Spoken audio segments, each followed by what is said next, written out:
नमस्कार दर्शकों, मैं हूं नाविका कुमार और आप जुड़ रहे हैं मेरे साथ सवाल पब्लिक का शो पर। वेरीफाई किया गया, मैग्नीफाई करके वीडियो देखा गया, तब कंफर्म हुआ कि नागपुर में धार्मिक बेअदबी की झूठी अफवाह फैलाई गई। लेकिन झूठी अफवाह पर नागपुर जला दिया गया। महाराष्ट्र की विधानसभा में मुख्यमंत्री देवेंद्र फडणवीस ने आज ये तथ्य सामने रख दिया और इसी के साथ ये सवाल और बड़ा हो गया कि वो कौन सी सोच है जो एक भीड़ को औरंगजेब के लिए देश जलाने का दुस्साहस देती है। दर्शकों, जगदम्बा प्रसाद मिश्र हितैषी की ये मशहूर लाइन हर भारतीय के मन में देश के लिए जुनून भर देती है। शहीदों की चिताओं पर जुड़ेंगे हर बरस मेले। ये तो सुना था, लेकिन वो कौन सा पक्ष है जो औरंगजेब जैसे क्रूर शासकों और सालार गाजी जैसे आक्रांताओं के लिए मेले लगाने का जुनून रखता है। विधानसभा में फडणवीस के बयान के पहले पुलिस की एफआईआर से नागपुर दंगे को लीड करने के आरोपी फहीम शमीम खान का नाम सामने आया है। माइनॉरिटीज डेमोक्रेटिक पार्टी यानी एमडीपी नाम के संगठन से जुड़ा फहीम केंद्रीय मंत्री नितिन गडकरी के खिलाफ 2024 का लोकसभा चुनाव भी लड़ चुका है।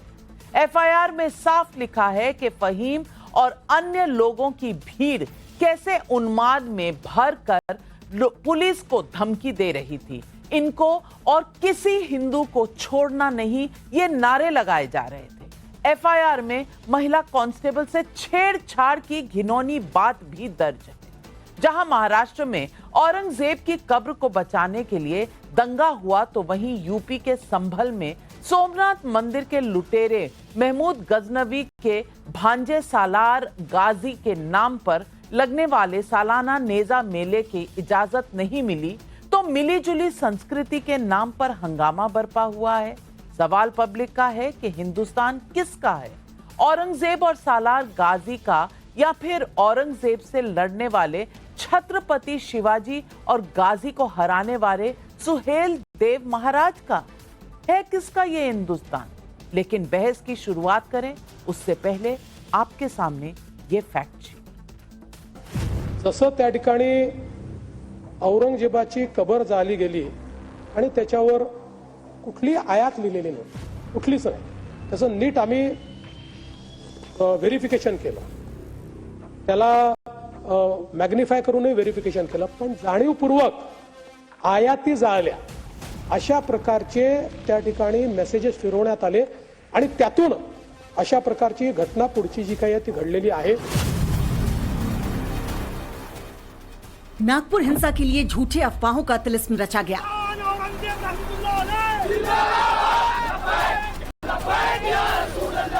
नागपुर हिंसा के लिए औरंगजेब के नाम पर मरने मारने का उन्माद देखा गया। नागपुर हिंसा के लिए पुलिस को सिर्फ हिंदुओं की पुलिस कहकर भड़काया गया। नागपुर हिंसा के लिए पुलिस पर न सिर्फ हमले हुए बल्कि महिला कांस्टेबल से छेड़छाड़ की गई। हिंसा की तस्वीरों की स्क्रूटनी और एफआईआर में सामने आ रही जानकारियां एक एक कर ये खुलासे कर रही हैं। 6 एफआईआर में दर्ज नागपुर दंगे के मुख्य आरोपी फहीम शमीम खान समेत 60 लोग गिरफ्तार हैं। लेकिन कथित सेकुलरिज्म के नाम पर न सिर्फ औरंगजेब को लेकर बल्कि सालार गाजी जैसे आक्रांताओं को पूजने वालों को कवर फायर देने की सियासत जारी है।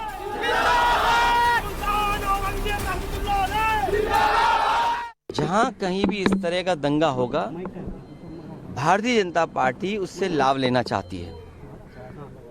भारतीय जनता पार्टी के ही सहारे पर सब कुछ होता है। तो कभी कोई ये भी इतिहास के पन्ना पलटेगा कि छत्रपति शिवाजी महाराज का तिलक किस तरीके से किया गया था। सुनने में आ रहा है कि पैर के अंगूठे से उनका तिलक हुआ था।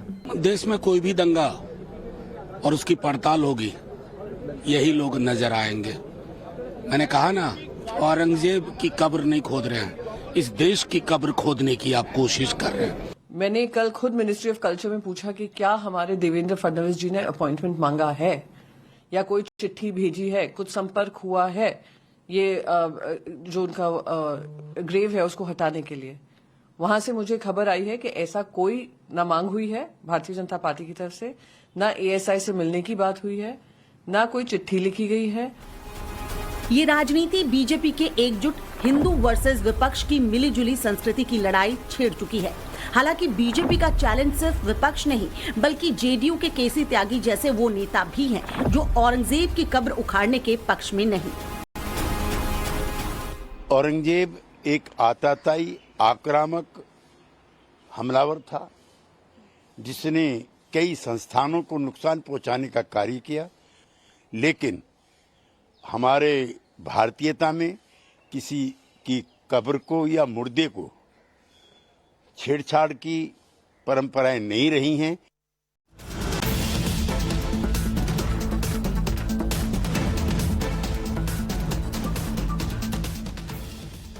तो आज पब्लिक पूछ रही है सवाल पब्लिक का नंबर 1, नागपुर हिंसा में झूठी अफवाह की फडणवीस की पुष्टि के बाद क्या ओवैसी जैसे नेता माफी मांगेंगे? औरंगजेब की कब्र बचाना हो या सालार गाजी का मेला लगाना हो, क्या मिली जुली संस्कृति के नाम पर इसका बचाव किया जा सकता है? क्या छत्रपति शिवाजी और सुहेलदेव महाराज के सम्मान की दलील के सामने गड़े मुर्दे उखाड़ने के आरोप टिकते हैं?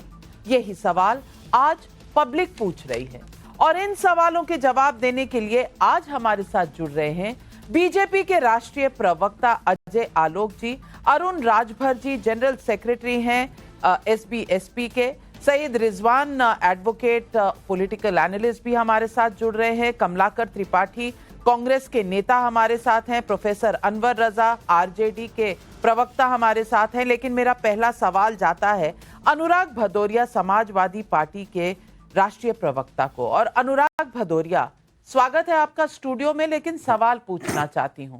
पहले ये बताया गया कि आयात लिखी हुई चादर को जलाया गया इसलिए दंगे भड़के नागपुर में। आज आयत लिखी हुई ऐसी कोई चादर नहीं जलाई गई, कुछ नहीं लिखा था। ये देवेंद्र फडणवीस जी ने कहा है असेंबली में और कहा है मैग्नीफाइंग ग्लास से देखकर देख लिया, कुछ भी नहीं है कि आयत जैसा उसमें कुछ भी नहीं है। मैं पूछना चाहती हूं इस देश में वो कौन लोग हैं जो इस बात का दुस्साहस कर सकते हैं कि कर्फ्यू लगा हो तो भी 400-500 लोग जुट जाएं और वो पथराव करें, वो महिला पुलिस कर्मी के साथ इस तरह की घटनाएं करें सिर्फ औरंगजेब के लिए, औरंगजेब की जय जयकार करने के लिए? देखिए, औरंगजेब आजकल भारतीय जनता पार्टी का सबसे प्रिय मुद्दा है। भारतीय जनता पार्टी की आदत हो गई है कब्र से मुद्दा और वहां से इन कब्र से मुद्दा और मुर्दा दोनों उखाड़ के लाते हैं और लाके उसको बांध के लाते हैं पोटली में और फिल्म सिटी में आके हर स्टूडियो में दे देते हैं, बोलते हैं अब इस पे आपको चर्चा करनी है। और कई बार तो ऐसा होता है कि भारतीय जनता पार्टी इस मुद्दे को इतना गर्म करती है, जब उनसे पलट के सवाल पूछा जाता है, अबू आजमी ने तो चलो अपने शब्द वापस ले लिए, लेकिन इनके खालिद अनवर जो जेडीयू के थे उन्होंने बोला था कि औरंगजेब महान था, उसके बारे में चुप्पी साध जाते हैं। हम तो कहते हैं औरंगजेब महान नहीं था, क्रूर शासक था, पूरा हिंदुस्तान कभी औरंगजेब को महान नहीं बताता। लेकिन भारतीय जनता पार्टी के साथ इस समस्या ये हो गई है कि औरंगजेब उनको बहुत सूट कर रहा है और वो औरंगजेब के मुद्दे को उठा के वो मुद्दा दबा देना चाहते हैं। जिस तरह संतोष देशमुख की वहां पे हत्या हुई, क्रूर हत्या हुई, यहाँ पे कौन राजा जरा बता दीजिए? महाराष्ट्र में वहां पे किसान धरने पे बैठा आजाद मैदान में, 12 डिस्ट्रिक्ट का किसान धरने पे बैठे, उस पर चर्चा न हो जाए। महाराष्ट्र सदन चल रहा है लेकिन वो मुद्दे को इधर डाइवर्ट करते हैं। अरे हम तो कहते हैं कि अगर आपको लगता है कि अगर औरंगजेब की कब्र खोदने से इस देश की महंगाई, बेरोजगारी, महिला समस्या खत्म होती है तो खोद दीजिए। अगर औरंगजेब की कब्र खोदने से इस देश का विकास होता है और अमन शांति आती है तो खोद दीजिए। लेकिन आपको तो कुछ करना नहीं है। आपको एक भाई आरएसएस के प्रमुख प्रचारक कह रहे हैं हमारे लिए औरंगजेब अप्रासंगिक है, तो आपके लिए प्रासंगिक क्यों हो गया? मैं जानना चाहता हूं भारतीय जनता पार्टी के लिए। ये तो आप अबू आजमी जी से भी पूछ सकते हैं, आप ही के पार्टी के तो नेता हैं ना, तो कह रहा हूं। और औरंगजेब का महिमा मंडन करने में पीछे नहीं रहते और आपके लिए तो नेजा मेला बहुत जरूरी है। मैं वही तो कह रहा हूं, बहुत जरूरी है। औरंगजेब त्याग दिया लेकिन मेले को नहीं त्यागेंगे। भारतीय जनता पार्टी का, अरे महाराष्ट्र में सरकार भारतीय जनता पार्टी का दंगा हुआ, मध्य प्रदेश में सरकार भारतीय जनता पार्टी का सरकार दंगा हुआ, दिल्ली में भारतीय जनता पार्टी की सरकार दंगा हुआ, हरियाणा में भारतीय जनता पार्टी की सरकार दंगे हो रहे हैं, उत्तर प्रदेश में भारतीय जनता पार्टी की सरकार दंगे हो जाते हैं। अरे जहां भारतीय जनता पार्टी की सरकार वहां पुलिस वाले सुरक्षित नहीं है। जिस नागपुर में जो दंगा हुआ, पुलिस वाले को कुल्हाड़ी मारी गई, महिला सुरक्षित नहीं है। जिस प्रदेश के अंदर में पुलिस वाले सुरक्षित नहीं होंगे तो आम आदमी कैसे सुरक्षित होगा? जरा बता दीजिए आप। दंगाई का कोई धर्म नहीं होती, कोई जात नहीं होती। दंगाई पकड़िए, जेल में डालिए, कोई उनके सपोर्ट में नहीं खड़ा। लेकिन आप राजनीति करना बंद कीजिए। लेकिन दंगाइयों को छुड़ाने के लिए आप तो हाईकोर्ट चले गए थे, हाईकोर्ट ने आपको फटकार लगाई थी और आप नसीहतें दे रहे हैं अजय आलोक जी को। अजय आलोक जी, जवाब दीजिए।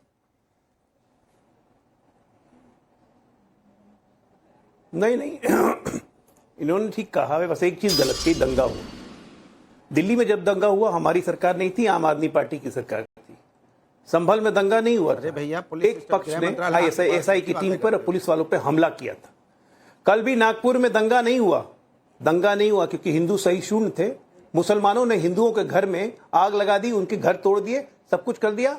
पुलिस की तत्परता के कारण दंगा होने से बच गया, क्योंकि हिंदू रिटेलिएट करते तब दंगा होता, इसलिए दंगा नहीं हुआ। अच्छा, औरंगजेब की कब्र जहां तक बात है, तो ये एक बात मैं बताता हूं, ये रह के ये लोग जो बात करते हैं, ये इनकी गलती नहीं है नविका जी, ना ही हमारी पीढ़ी, इस पीढ़ी की गलती है, हमारे जनरेशन की।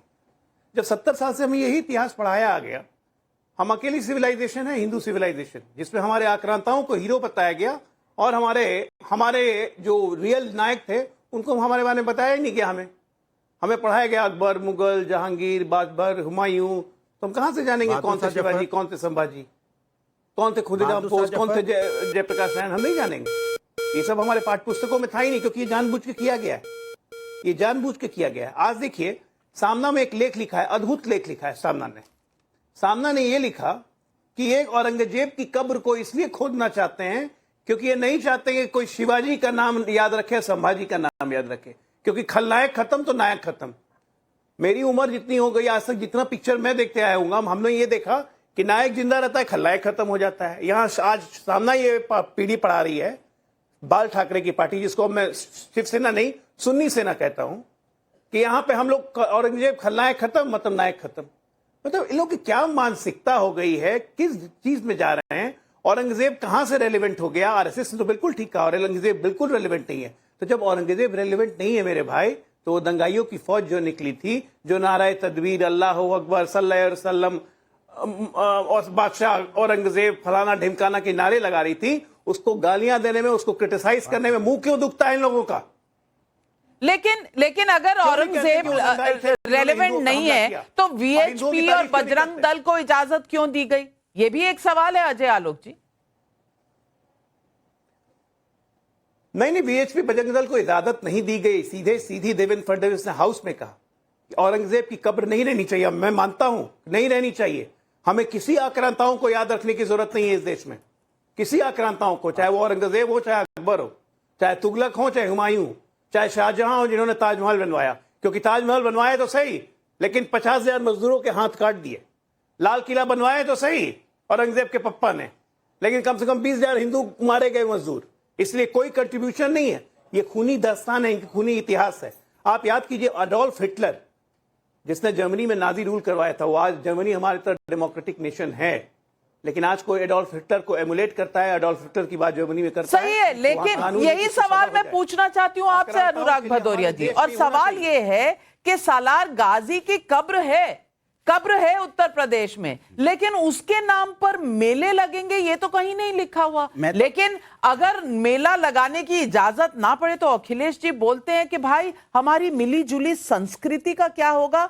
मोहम्मद गजनवी के भांजे के साथ आप इस देश की संस्कृति की बात कर रहे हैं। देखिए, भारतीय जनता पार्टी को ये डिवाइड एंड रूल की पॉलिसी इन्होंने कहां से अडॉप्ट की है? सोमनाथ मंदिर, इनको याद होगा 1857 का विद्रोह शुरू करने वाला कौन था? मंगल पांडे। मंगल पांडे के साथ कौन खड़ा हुआ? सुन लीजिए, आपके बीच में अगर ज्ञान दे दूं तो सुन लीजिए, हल्ला मचाने से कोई फायदा नहीं। 1857 का विद्रोह कब हुआ था? मंगल पांडे जी ने किया था। मंगल पांडे का सपोर्ट किया। उस समय आए थे साथ में बहादुर शाह जफर, तत्या रानी लक्ष्मीबाई, तत्या टोपे, नाना साहब पेशवा, ये सब एक साथ मिलकर आए तो अंग्रेजों को वहां मुसीबत का सामना करना पड़ा। इन्हें लगा कि हिंदू मुस्लिम सब एक साथ हैं, हम भागना पड़ेगा मुझे यहां से। तब उन्होंने पॉलिसी अपनाई थी डिवाइड एंड रूल। वही आप आज करना चाहते हो। आपको लगा सब एक है, हिंदुस्तान एक है, हमें राज करना है, हमें इस पे चाहे यहाँ पे चुनाव जीतना है, सत्ता में काबिज होना है, तो आप नफरत की राजनीति को यहाँ पर पाना चाहते हैं। मैं आपसे पूछना चाहता हूं, इतने साल से क्या इसके पहले बीजेपी की सरकार नहीं थी क्या?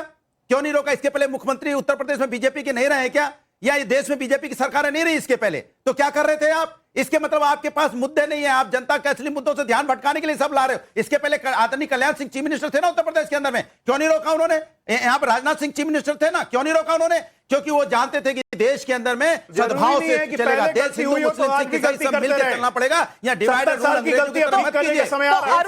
तो अरुण राजभर जी आपसे मैं ये सवाल पूछना चाहती हूं कि नेजा मेला लगेगा, अब सालार गाजी को याद किया जाएगा, सोमनाथ के लुटेरों को याद करके यहां पर मेले लगाए जाएंगे। अरुण राजभर जी, क्या यही संस्कृति है इस देश की कि नेजा मेले के साथ महाकुंभ मेले का बात की जाएगी? क्या ये सही है? देखिए, अगर पुरानी कुरीति पहले से चली आ रही है तो उसको सुधारने वाले व्यक्ति अगर सामने आ जाते हैं तो उसको सुधारा जाता है। जैसा कि 70 साल से हमको ये बातें बताई जा रही है कि अकबर महान है, औरंगजेब महान है, लेकिन हमें यह नहीं बताया गया कि महाराणा प्रताप महान है, पृथ्वीराज चौहान महान है, महाराजा सुहेलदेव राजभर महान है। क्यों नहीं बताया गया? क्योंकि उस समय के सोच वाले लोग आज के सोच में समाजवादी पार्टी और कांग्रेस पार्टी की विचारधारा वहां से मेल खाती है कि वो क्रूर शासकों को, वो इस देश के देशद्रोहियों को, इस देश के लुटेरे जो भारत में चढ़ाई करके विदेश से आए थे, दूसरे देशों से आकर के भारत को लूटने आए, सोमनाथ मंदिर को तोड़ने वाले के इतिहास से जानते हैं। जब वो दिल्ली से चढ़ाई किया, मेरठ से लेकर बुलंदशहर बदायूं होते हुए बाराबंकी चढ़ा, जब वो बहराइच की तरफ बढ़ा था तो कौन योद्धा उनका सामना मुकाबला किया था? लाखों की सेना के साथ आया था अयोध्या के मंदिर को लूटने के लिए, तो चक्रवर्ती सम्राट राष्ट्रवीर राजभर महाराजा सुहेलदेव राजभर जी ने उनको धाराशाही कुटला नदी किनारे किया था। अगर एक वीर योद्धा कुटला नदी किनारे उस आतताई को, जुल्मी को, जिन्होंने भारत को लूटने आया था, उसको धाराशाही किया, तो उसका गुणगान नहीं होनी चाहिए, उसका महिमा मंडन नहीं होनी चाहिए। महिमा मंडन उनका होना चाहिए कि जो औरंगजेब को आदर्श बता रहे हैं, लेकिन भारत के लोग औरंगजेब को कभी आदर्श मान नहीं सकते। माननीय ओम प्रकाश राजभर जी अगर महाराजा सुहेलदेव राजभर को लेकर के नहीं आगे बढ़े होते तो आज भी उनके इतिहास को दबाया गया होता। हम तो मांग करते हैं भारत सरकार से और उत्तर प्रदेश की सरकार से कि जो मेला वहां लगाए जाते हैं, मजार पर मेला लगाए जाते हैं, उस मजार को वहां से हटा करके महाराजा सुहेलदेव राजभर जो वीर योद्धा थे, जिन्होंने भारत की रक्षा किया था, भारत के बहन बेटियों की रक्षा किया था, भारत की सुरक्षा किया था, भारत के लिए संघर्ष किया था, ऐसे वीर योद्धा का वहां मेला लगनी चाहिए। और उसका नाम पहले भर्राइच था, भर्राइच से हटा करके बहराइच इसी विदेशी आक्रांताओं ने किया था। आज हमारे समय में चल रहा है कि उसको बदलने का समय हो रहा है। ये समय बदलने का अगर संभल में अगर उसमें रोक लगाई जा सकती है, क्या दिक्कत है? आप वही तो मैं उनसे पूछना चाहता हूँ, सरकार आपकी सुन लीजिए, उसको भी रोक लगानी चाहिए। सुन लीजिए, ये भारतीय समाज पार्टी 10 जून को विजय दिवस मनाई जाती है महाराजा सुहेलदेव राजभर की। विजय दिवस के अवसर पर भव्य मंदिर महाराजा सुहेलदेव राजभर के सामने मूर्ति लगी हुई है भव्य। 118 करोड़ रुपया माननीय ओम प्रकाश राजभर जी ने बहराइच में नानपारा के मैदान को सुंदरीकरण कराने के लिए दिया, और वो सुंदरीकरण न तो समाजवादी पार्टी ने करा पाया, ना तो बसपा ने करा पाया, ना कांग्रेस ने करा पाया। अगर उसको किसी ने कराया तो माननीय ओम प्रकाश राजभर जी, भारतीय समाज पार्टी, एनडीए सरकार ने कराया। अगर हम उस नहीं तो अगर आपको याद होता तो आप महाराजा सुहेल के नाम पर वहां पर जयंती मनाते, पर वो तो आपने मनाई नहीं। नेजा मेला आपको चाहिए। वही मैं उनसे पूछ रहा हूँ अभी। जब अरे सुन लीजिए, जब समाजवादी पार्टी की सरकार थी, आप साथ में आए थे, तब आपको नहीं याद आया था उस समय? तब आपको नहीं याद आ रहा था? ये आपकी सरकार अब है तो आप सुहेलदेव के नाम से डिस्ट्रिक्ट बना दीजिए ना। मैं तो आपसे बोलता हूं, क्यों नहीं बनाते आप? सरकार आपकी है, तब तो आप नहीं बना पा रहे, यहाँ बैठ के राजनीति कर रहे हो आप। महाराजा सुहेलदेव के नाम से आप जिला बना दीजिए। किसने आपको रोका है? रोका है किसी ने? क्या यानी कि आपको तो नहीं याद? मैंने कहा हमने, आपकी श्रद्धा तो औरंगजेब पर है, अबू आजमी पर है, लेकिन आपकी श्रद्धा तो महाराज सुहेल पर नहीं थी। ये तो आज साबित हो गया। प्रोफेसर अनवर पाशा, मैं पूछना चाहती हूं कि आज देवेंद्र फडणवीस मुख्यमंत्री महाराष्ट्र ने कह दिया कि कोई आयत वाली चादर नहीं जलाई गई, तो ये एक मिथ्या पर एक पूरा राज्य जला देना, नागपुर जला देना, ये कहां तक सही है? 34 पुलिसकर्मी घायल हैं, एक पर कुल्हाड़ी से वार हुआ है, पत्थर मारे गए हैं, इस तरह से जैसे जम्मू कश्मीर मॉडल बनाया गया हो और पत्थर मारे गए हो। महिला कांस्टेबल के ऊपर ना ही सिर्फ प्रहार हुआ है, उनके साथ भद्दी बदसलूकी भी हुई है। क्या यह दिखाता है हमारी संस्कृति हमारे देश में क्या है? क्या इस बात से कि औरंगजेब की महिमा मंडन में आप अपने देश की महिला का सर नीचा करने की कोशिश करें, क्या यह हमारी संस्कृति सिखाती है? नाविका जी, मेरी आवाज पता नहीं आप तक पहुंच पा रही है नहीं, मैं अभी कहीं बुलंद रास्ते आवाज में हूँ। साफ और करारी आ रही है। बहुत शुक्रिया, बहुत शुक्रिया। देखिए, जो स्थिति इस वक्त बनी हुई है देश की, उससे साफ अंदाजा होता है कि भारतीय जनता पार्टी के पास कोई मुद्दा नहीं। भारतीय जनता पार्टी को प्रेम है औरंगजेब से, भारतीय जनता पार्टी को प्रेम है सालार गाजी से। वो ले दे करके इन्हीं नामों को उछालती है और देश में सांप्रदायिक एक उन्माद पैदा करने की कोशिश करती है। जब आप जनता के सवालों को हल करने में नाकाम हो जाते हैं तो आपको इस तरह के मुद्दों और इस तरह के विषयों का आपको सहारा लेना पड़ता है। यही स्थिति आज बनी हुई है। हमारे लिए औरंगजेब कोई प्रायोरिटी नहीं है, भारतीय जनता पार्टी के लिए प्रायोरिटी है। भारतीय जनता पार्टी को इश्क है औरंगजेब से, मोहब्बत है औरंगजेब से। बिना औरंगजेब का नाम लिए इनको नींद नहीं आती, इनका पेट का खाना हजम नहीं होता। तो औरंगजेब इनके प्रिय हैं, इनको मुबारक हो। हमें तो देश की जनता की समस्याएं जो हैं उनको हल करना हमें प्रिय है। हम इस देश से बेरोजगारी को खत्म करना चाहते हैं, ये हमारी प्रायोरिटी है। हम इस देश में महंगाई को खत्म करना चाहते हैं, ये हमारी प्रायोरिटी है। हम इस देश में किसानों की समस्याओं का हल चाहते हैं। किसान जिस तरह से सुसाइड कर रहे हैं, हम उनके सुसाइड को रोकने के लिए प्रतिबद्ध हैं, उसके लिए वो हमारी प्रायोरिटीज हैं। इनके प्रायोरिटीज औरंगजेब रहे, इनको औरंगजेब मुबारक हो, इनको सालार गाजी मुबारक हो। हमें इनसे कोई लेना देना नहीं है, इनके पास कोई मुद्दा नहीं है सिवाय इन मुद्दों के। इसलिए ये जिस तरह से एक बच्चा अगर जिद करता है उसको तो बाप उसको खिलौना दे देता है, माँ बाप उसको खिलौना देकर के बहला देते हैं। वो अगर भूखा है, रो रहा होता है, तो उसको भूख मिटाने के बजाय, खाना देने के बजाय उसको झुंझुना दे दी जाता है। अनवर पाशा जी 10 साल आप सत्ता में रहे, भोगते रहे सत्ता। उस वक्त आपको ना गरीबी का ख्याल आया, ना महंगाई का ख्याल आया। आप थे, सब कुछ सॉल्व करके जाते, नहीं किया आपने। आज आपको ये बात याद आ रही है क्योंकि सवाल पूछे जा रहे हैं ना। किससे सवाल पूछे जा रहे हैं? आपके वोट बैंक से सवाल पूछे जा रहे हैं। अब रिजवान भाई, मैं आपसे पूछना चाहती हूं, सईद रिजवान जी ये कह रहे हैं कि भाजपा को मोहब्बत है औरंगजेब से। अगर भाजपा को मोहब्बत है औरंगजेब से, तो ये फिर औरंगजेब जिंदाबाद के नारे क्यों लग रहे थे नागपुर में? क्यों इस तरह की बात कही जा रही थी कि पुलिस वालों को खत्म कर दो, एक भी हिंदू को नहीं छोड़ेंगे? क्यों गाड़ियां सिर्फ वही जलाई गई जिन पर स्वास्तिक का निशान हो, हिंदू चिन्ह हो, गणपति बप्पा मोरिया लगा हो? क्यों हिंदुओं के घरों में जाकर तोड़फोड़ की गई? क्यों? और ये कौन है शमीम खान, जो एक पार्टी भी चलाता है, माइनॉरिटीज डेमोक्रेटिक पार्टी, और 1073 वोट भी मिलते हैं नितिन गडकरी जी के खिलाफ। ये क्या राजनीतिक आग नहीं लगाई गई नागपुर में?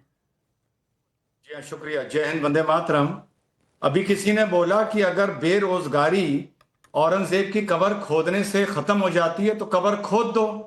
बिल्कुल अच्छी बात बोली। मैं भी बस यही तो बोलता हूं कि अगर मुसलमानों के मुस्लिम पर्सनल लॉ से और वक्फ एक्ट में संशोधन ना लाने से मुसलमानों की समस्याएं खत्म हो जाती हैं तो मुस्लिम पर्सनल लॉ भी रहने दो और पुराना वक्फ एक्ट भी रहने दो।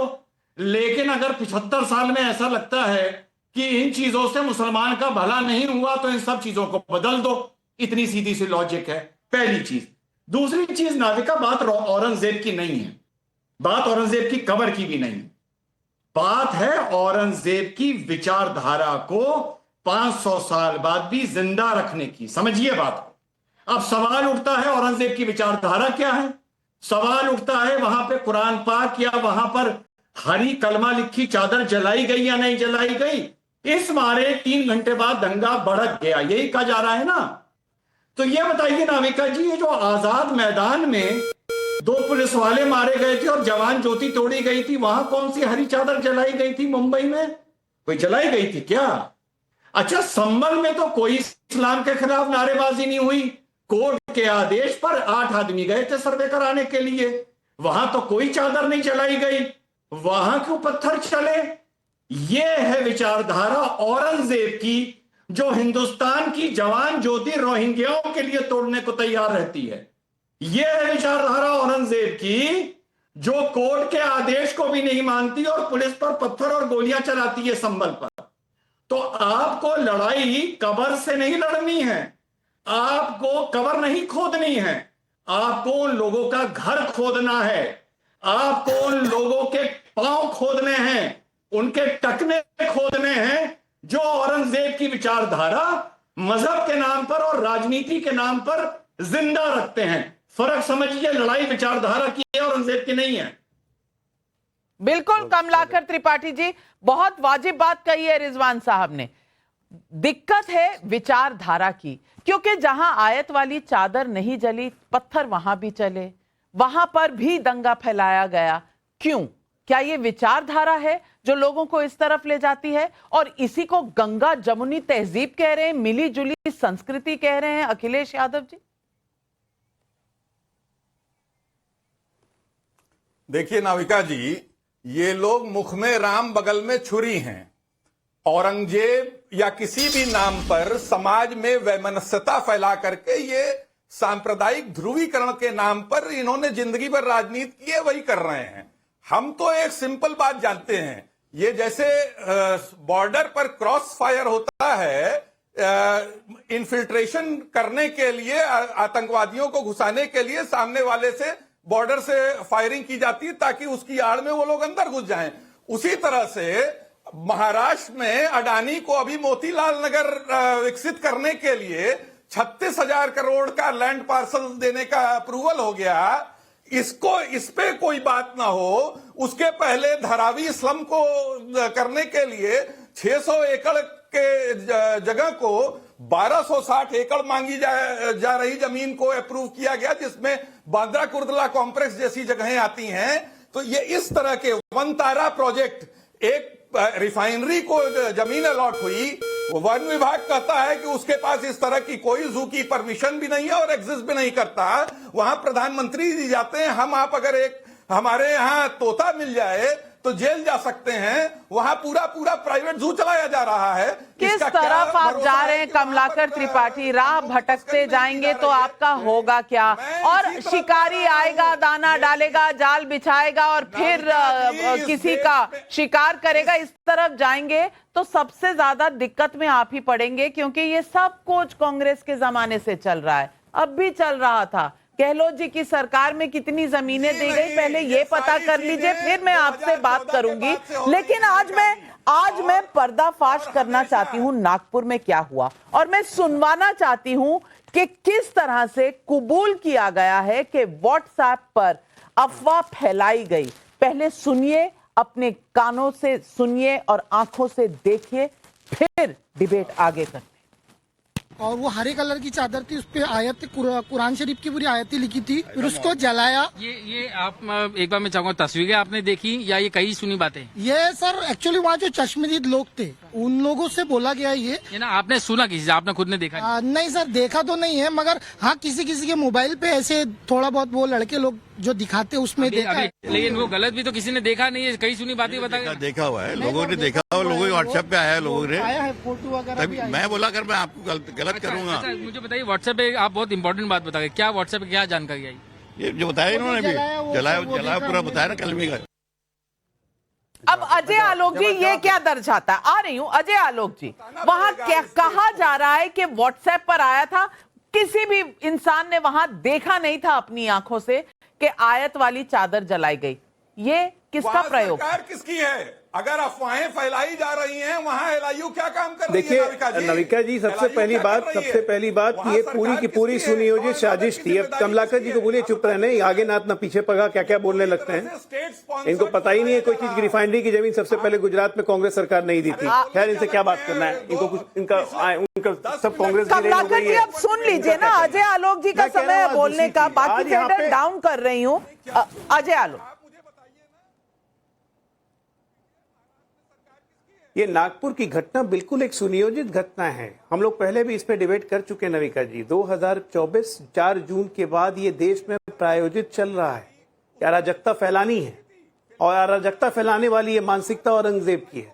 आप याद कीजिए कितने ट्रेनों को डिरेल करने की कोशिश की गई थी पटरी पर रख के। कोई मतलब है इसमें? उसके बाद देखिए संभल की घटना हो गई, एएसआई की टीम पे हमला हो जाता है। अभी बता रहे थे रिजवान साहब कि उसमें कौन सा इस्लाम का नुकसान हुआ था। भारतीय क्रिकेट टीम वर्ल्ड कप जीती है, उसमें पथराव हो जाता है जुलूस निकालने में। आज ये नागपुर की घटना, ये पूरा सुनियोजित, कहां से पत्थर आ जाते हैं, तलवार आ जाते हैं, पेट्रोल बम आ जाता है, पेंट स्प्रेयर आ जाता है, एक एक चीज पकड़ा जा रहा है। यही तो घटना है। उसके बाद ये लोग इनको उसको ढकने वाले लोग कहेंगे ये गंगा जमुनी तहजीब को बिगाड़ने वाले लोग हैं। नाजी मेला को बंद कीजिएगा तो कहेंगे गंगा जमुना तहजीब। अरे कहां थी गंगा जमुना तहजीब? कभी नहीं थी इस देश में गंगा जमुनी तहजीब। देश का पार्टीशन हुआ, 25 लाख से ज्यादा हिंदुओं को मार दिया आपने। नाविका जी एक बहुत अच्छा काम किया। इस देश का पार्टीशन हुआ, फाइनल डे एक्शन का कॉल दिया गया, 10 लाख हिंदुओं को मारा गया। अरे सुनिए, नाविका जी कौन सी गंगा जमुनी तहजीब? गांधी का देश है। एक करके कमलाकर त्रिपाठी जी एक करके आपके साथी जो कभी साथी होते हैं कभी नहीं होते हैं, वो वाले साथी बोलना चाहते हैं। अनुराग भदौरिया। नाविका जी आपने एक बहुत अच्छा काम किया। आपने भारतीय जनता पार्टी की सरकार की जो महाराष्ट्र में पोल खोल के रख दी, व्हाट्सएप पे मैसेज चल रहे हैं, सरकार को नहीं पता है, एलआई डिपार्टमेंट को नहीं पता, पुलिस के इंटेलिजेंस डिपार्टमेंट को नहीं पता, खुफिया विभाग को नहीं पता, मैसेज भी चल रहे हैं और इनके हिसाब से तलवार और पता नहीं क्या क्या आ गई है और पुलिस को पता ही नहीं है। तो पुलिस सिस्टम वहां किस लिए बता दीजिए जरा। तो इसके मतलब आपका पुलिस सिस्टम फेल हो रहा है ना, आपकी कानून व्यवस्था फेल हो रही ना। 3 घंटे का समय मिला था। मैं कह रहा हूं 3 घंटे का समय मिला था, तभी रोक लिया गया। एक मिनट रुकिए। देश की आंतरिक सुरक्षा के लिए पुलिस होती है और पुलिस अपनी जिम्मेदारी से नहीं भाग सकती। मैं कहता हूं इस तरह के व्हाट्सएप मैसेज चलते रहे, लोगों को पता चल गया, पुलिस को नहीं पता चला। इसके मतलब आप फिर जाके मुसलमानों को कंपनसेशन बांट दिया। नहीं सुन, जो ठीक है ना, पुलिस मुस्तैद नहीं होती, दंगा हो जाता। हिंदू सही छूटने को तो दंगा हो जाता रही और आप इंतजार कर रहे थे कि घटना हो जाएगी, उसके बाद हम चर्चा करेंगे, उस बाद विपक्ष पे आरोप लगाएंगे। आप इंतजार कर रहे थे। कमाल है, वहाँ पुलिस की महिला पर बदसलूकी हो रही है, उस पर एक नहीं उस पर आप एक वाक्य नहीं बोलेंगे, आप उस पर एक वाक्य नहीं बोलेंगे। इस देश के अंदर में जो नफरत फैलाने की बात करेगा, चाहे केतकी सिंह इनकी विधायक रही हो जिन्होंने कहा है कि एक वार्ड अलग कर देना चाहिए हॉस्पिटल में, चाहे रघुराज सिंह रहे जो त्रिपाल ढाकने की बात कर रहे थे, चाहे इनके जो संजय निषाद रहे हो, जो भी इस देश के अंदर में चाहे टी राजा हो, नफरत की बात करेगा। नागपुर में नफरत कौन फैला रहा था रिजवान भाई?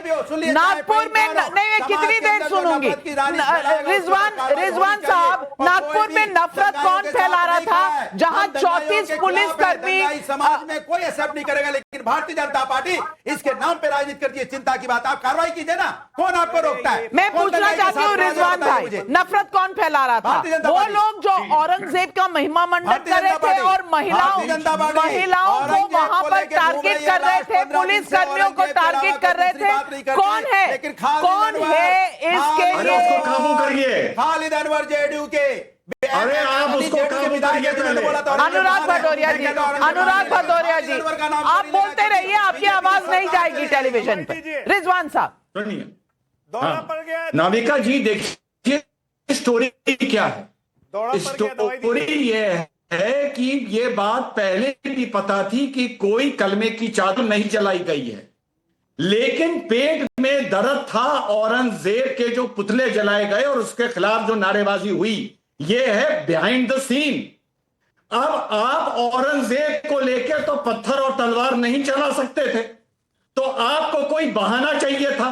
बहाना बनाया इस्लाम को और कुरान शरीफ की आयत को, और 3 घंटे बाद औरंगजेब का जो गुस्सा था वो इस्लाम के नाम पर उसकी पर्ची फाड़कर पूरे क्षेत्र में आर्जनी मचा दी और राइटिंग कर दी। पहली चीज।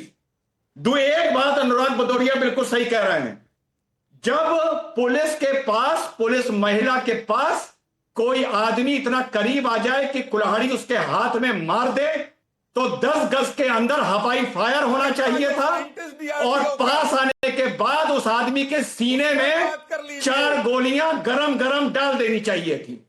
ये नहीं करा पुलिस ने, ये पुलिस की नाकामी है। हाय तौबा नहीं मचा देते। अनवर पाशा जी, अगर पुलिस ने संयम से काम किया तो भी पुलिस इसके लिए रिस्पॉन्सिबल है। अगर महिला पुलिस कर्मी के साथ बदसलूकी होती है, इस तरह की घटना होती है, पुलिस वालों को मारा जाता है, कुल्हाड़ी चलाई जाती है, उसके बाद भी गलती पुलिस वालों की है, लेकिन दंगा करने वालों की नहीं है।